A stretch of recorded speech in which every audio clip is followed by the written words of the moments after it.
for service in 1993, everybody thought that we would never see a Vulcan again, and everybody was very sad. But they reckoned without the main Vulcan to the sky trust, and it's that trust that has managed to get Vulcan airborne again. It's cost more than £10 million to do this, and it still costs £2 million a year. And the Heritage Lottery Fund came in with £2.7 million, and the aviation industry was immensely supportive. But most of the money came from you and me, from the great British people. And you've given your money, which just shows, I think, how much everybody does love this airplane. And there she is, approaching from the right.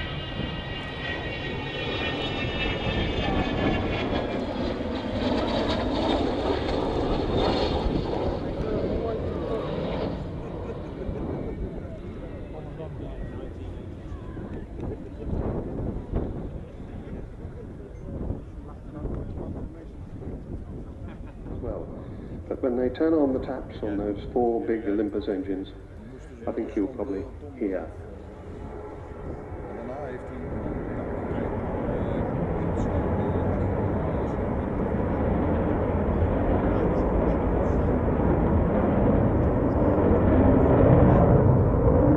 Now they being in the left-hand seat, Philodell Ford, who's employed by Rolls-Royce as their test pilot to fly their Spitfire when it's airworthy. And sitting in the right-hand seat, not captaining today, is the chief pilot of the Vulcan to the Sky Trust, Martin Withers, DX-07, down to the Falkland Islands 30 years ago this year, and dropped 21 1,000-pound bombs on Port Stanley, 2 of which hit the runway, and that's about par for the course for World War II dumb, unguided bombs. So Vulcan coming back in towards us. As I say, this is her first display. They've not had many practices at this, so they're doing pretty much the same as they did last year.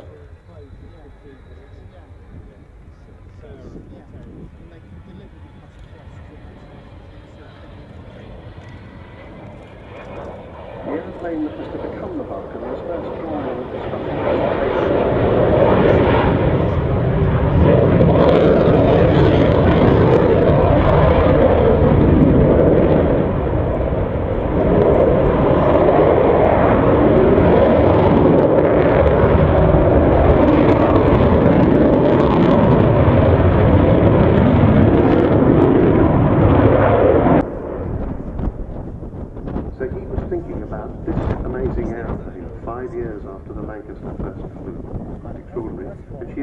In 1952, by which time, sad to say, Roy Chadwick, great Lancaster and Vulcan designer, had died in an aircraft crash. But his work was taken on by Stuart Davis. And so 11 years after the Lancaster flew, this aeroplane, you might think they came from different centuries.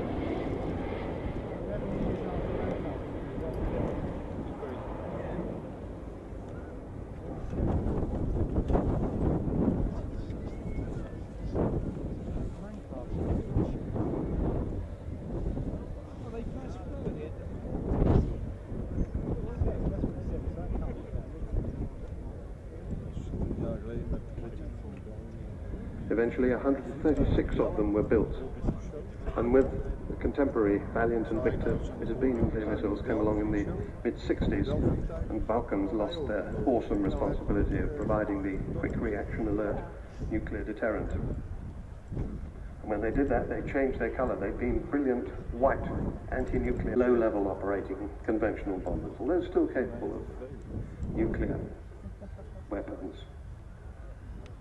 And of course it was in that role that they carried out this Falklands raid 30 years ago, which was at the time the longest bombing raid in history, 7,760 miles, which is further than from here to Santiago in Chile.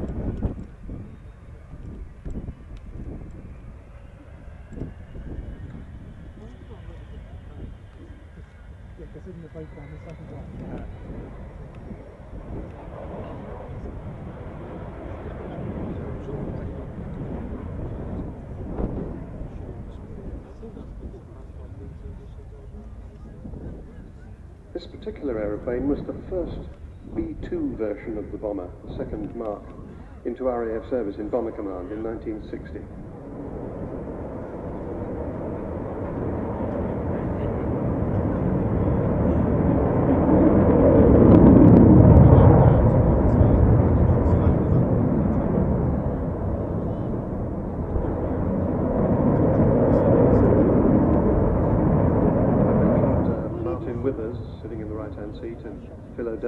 the left-hand seat. The third man of the crew is the air electronics officer, Barry Macefield, a very important man in the Vulcan crew.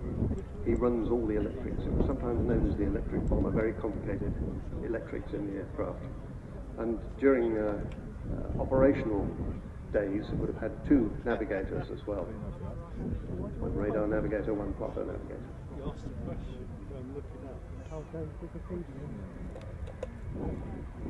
Bomb doors open. There you can see where those 21 1,000-pound bombs fit. That's what she was designed to do. She was designed for a very big detail. But eventually, right at the end of her service days, carrying her 21,000 pounds, 10 tons, give or take, of bombs. So this very elegant colour scheme, distinctive camouflage, which looks so good against those white puffy clouds.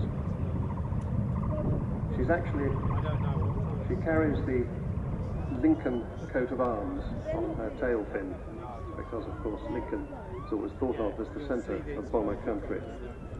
And the panther's head of number 1 group on the nose, representing all of the Vulcan squadrons in the 1970s. And the more recent addition, the spirit of Great Britain, is painted on her nose, because she does encapsulate, I believe, all that we like to stand for. The great British never say die, bulldog spirit. Because of course this aeroplane has lurched from financial crisis to financial crisis, even threatening to sack all the paid engineering staff several times. But she's still here, thanks to you. Bomb doors closing.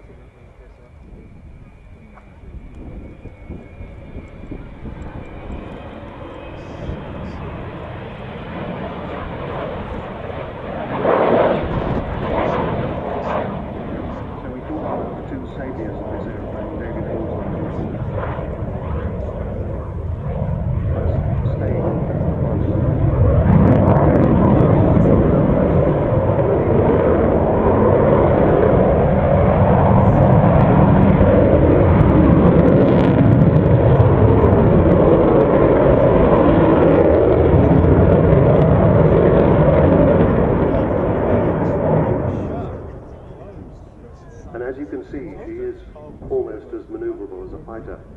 In fact, in the very early days of her displays, at the very early Farnborough days, she, Roly Falk, the test pilot, rolled her completely round in a small barrel roll that looked pretty much like a slow roll.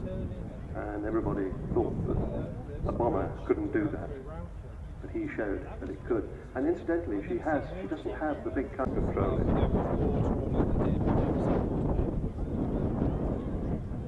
Well, I've been going on about the money, but it really is important. She still needs it. And when she's down, she will be positioned by the Vulcan village in the Cold War exhibition off to the right-hand end of the sky. You'll be able to pick it out, to see it there. You can please go down to the Vulcan village.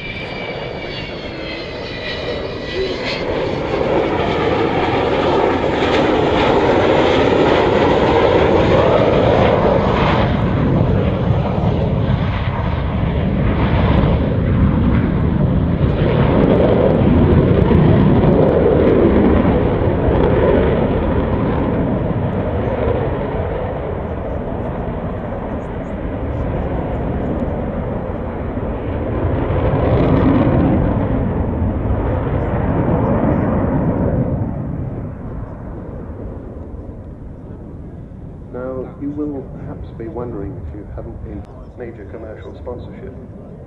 And honestly, everything that could have been has been tried, but it hasn't happened. Although we are still trying to pump the project strongly to the industry.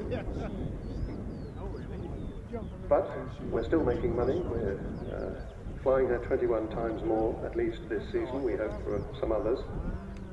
And of course, whenever we get the big Vulcan village out, which is what's here today, or sometimes a smaller version, then we really depend on people going to see her. But it's strange that we haven't got a named sponsor. No one's come forward.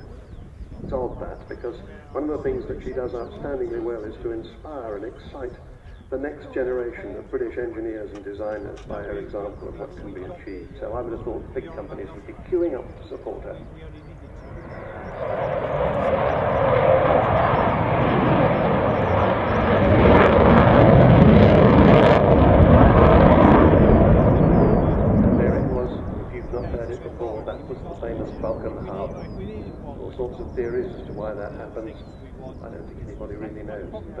It's a unique Vulcan.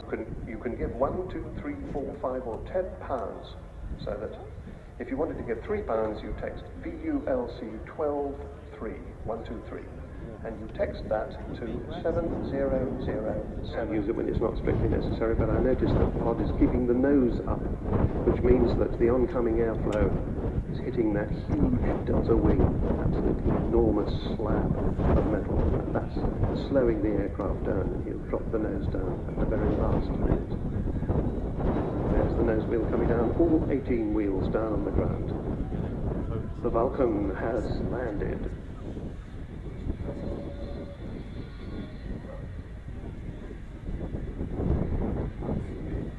And am I happy to see her? Well, Sean, like the MiG-29, the Vulcan, an aircraft which has such a tremendous presence, doesn't it? Yes, the Americans used to call her the aluminum overcast, because the sky goes dark when she flies over. But actually, she's only about the size of a small Airbus airliner. She just looks very much bigger and has a lot more presence, as you say. Fantastic. The Vulcan is back again at Village and supports the project to keep her flying and keep her coming to air shows like this one. Thanks very much, Ben. Thank you, Sean. Always a pleasure.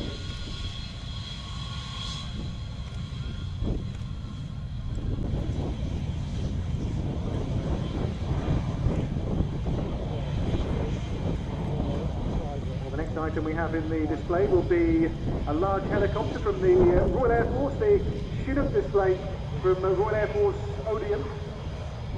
And to talk you through their display will be Flight Lieutenant Kyle Thomas, and he'll be the next voice you hear. 5.